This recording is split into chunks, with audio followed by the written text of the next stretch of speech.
So we are now being warned of very dangerous threats at the US border. And the reason why these threats are occurring, well, we're going to discuss that.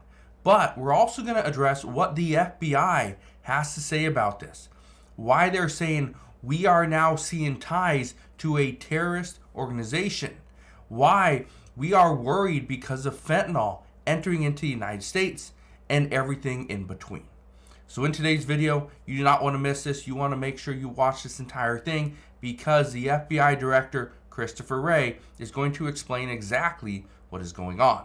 I'm also going to bring in a few little points here and there to really address and tie this all together, because one of the issues is the funding bill for fiscal year 2025. President Biden has already released this, has shown exactly what he wants. The problem is there is not enough money in it for the FBI and for the U.S. southern border. So now we're hearing there will be increased security risk in 2025 if President Biden is still in charge. So we'll see what's going on there. But all I ask is one thing. Takes 2 seconds. Go ahead, hit that like button if you enjoy these daily updates. And now let's begin.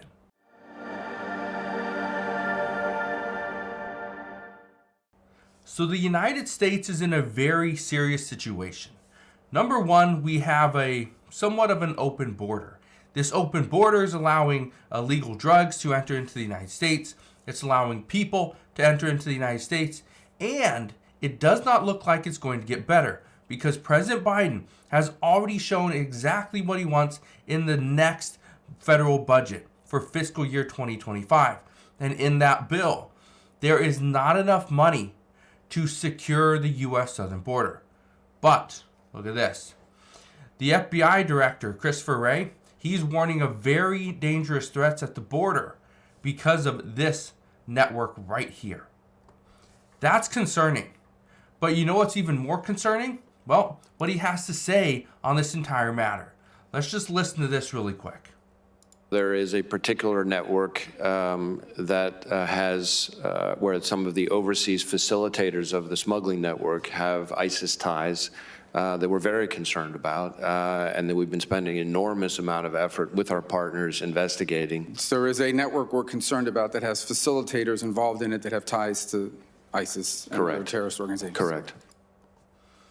So the FBI is working with their partners, working with Homeland Security, working with law enforcement officials, and they are telling us that there are groups with ISIS ties that are already making their way into the United States. The real concern here is we do not know where these people went.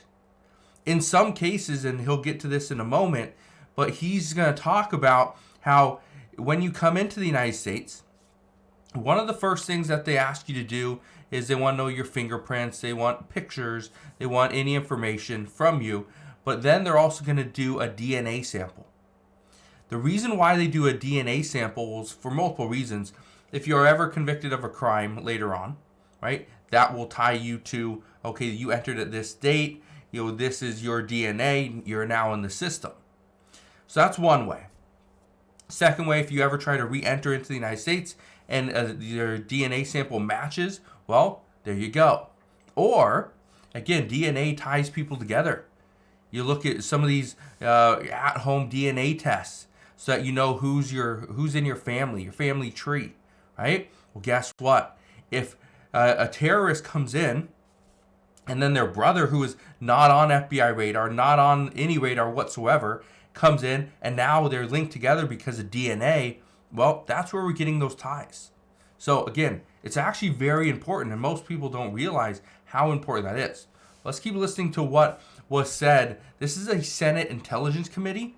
This is where 6 intelligence officers got together just recently and pretty much told us and warned us of worldwide threats. Let's keep listening. Director Wray, we know that over the last 3 years, millions of people crossed the U.S. border illegally, and many have been released into the country. Have members or people with ties to dangerous gangs, like, for example, the prison gang Tren de Aragua from Venezuela, were they among the people that came into this country? I don't know that I can speak to the specific gang, but certainly we have had dangerous individuals enter the United States of a variety of sorts. Are we seeing crimes from people that entered the country over the last 3 years, some of them with ties to gangs or other criminal organizations? Well, so I guess what I would say is this. From an FBI perspective, we are seeing a wide array of very dangerous threats that emanate from the border, and that includes everything from the drug trafficking. The FBI alone seized enough fentanyl in the last 2 years to kill 270 million people. That's just on the fentanyl side. An awful lot of the violent crime in the United States is at the hands of gangs who are themselves involved in the distribution of that fentanyl.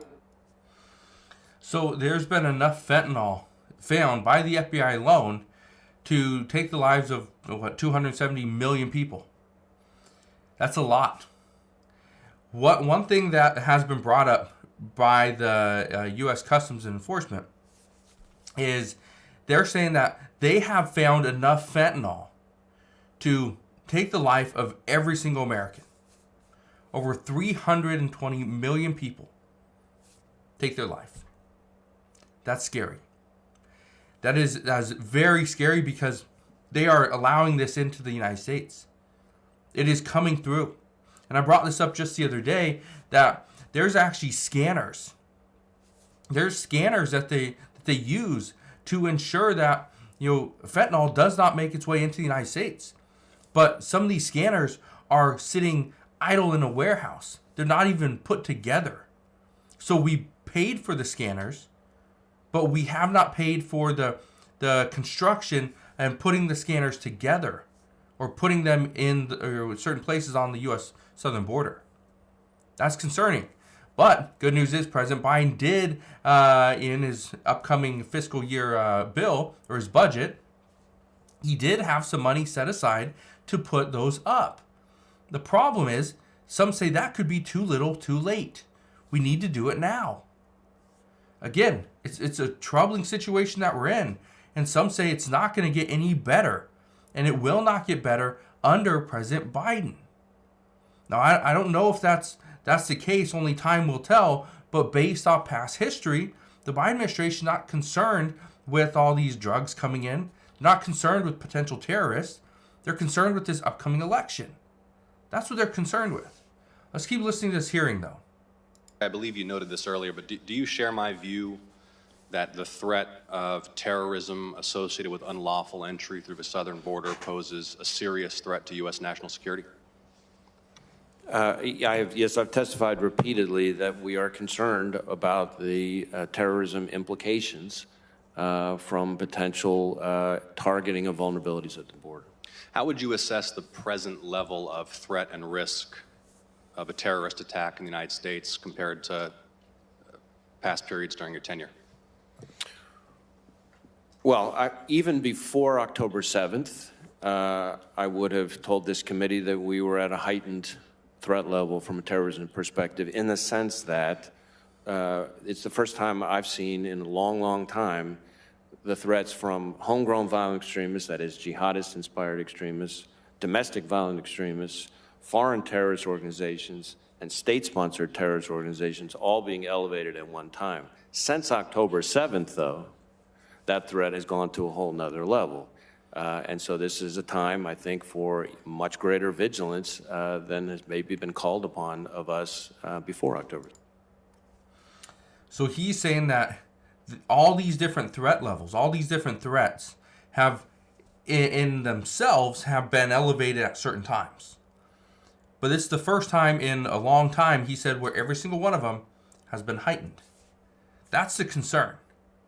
So all those concerns, all those different threats, obviously that was a huge factor. But then you factor in that the United States is not securing our border like it should. That's where some say this is a very dangerous threat.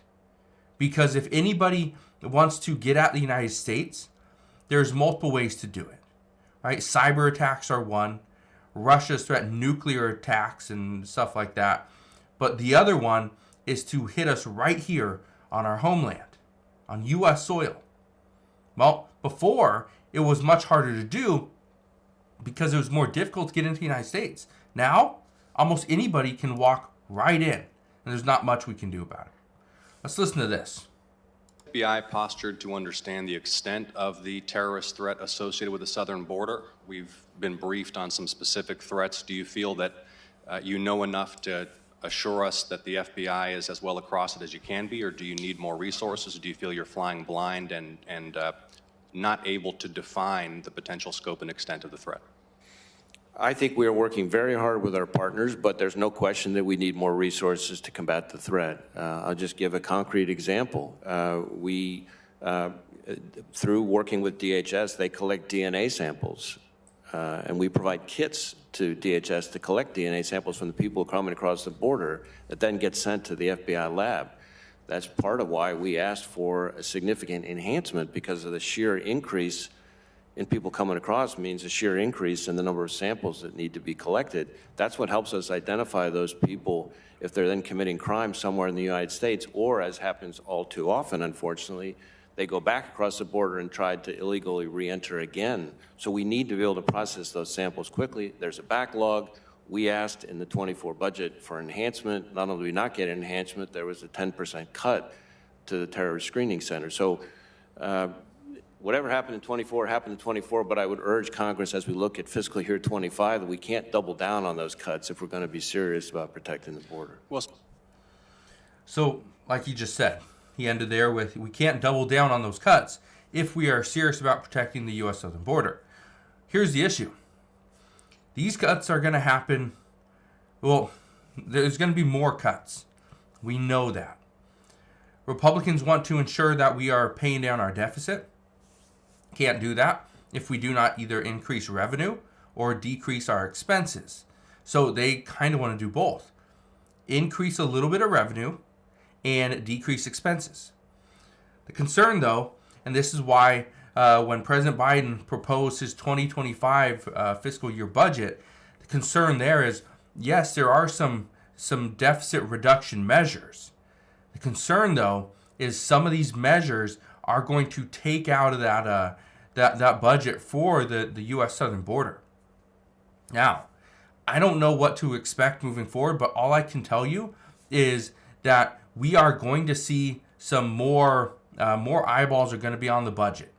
And as we get more eyeballs on the budget, what's likely to happen is money will be pulled away. We will not get more added to it. Or, and in some cases, money will be reappropriated from one program to the next. So if the FBI is considered this the highest priority, then what could we see with the money going to the Social Security Administration, to the Education Department, to transportation, right? This is the concern, is that this budget that everyone's been discussing for the past year or so, and even for 2024, which we are still operating with 2023 budgets, but what happens when this budget does get cut? What do we see then? Who's going to be at fault? So all I can tell you is there's going to be some serious discussions that will be had. And that's why some of these hearings are so important, because we are now starting to understand where they're coming from, why they're asking for more money, and what do they need it for. So that's what we know at this time. Again, they are warning us there's very dangerous threats here on U.S. soil, but also abroad that could hit us here on the United States soil. So that's where we're at this time. Again, as soon as I know more, I promise I'll come back on and share all the latest news and updates. But that is what we know as of today. So again, thank you guys for watching. Consider subscribing, and I'll see you guys on the next one.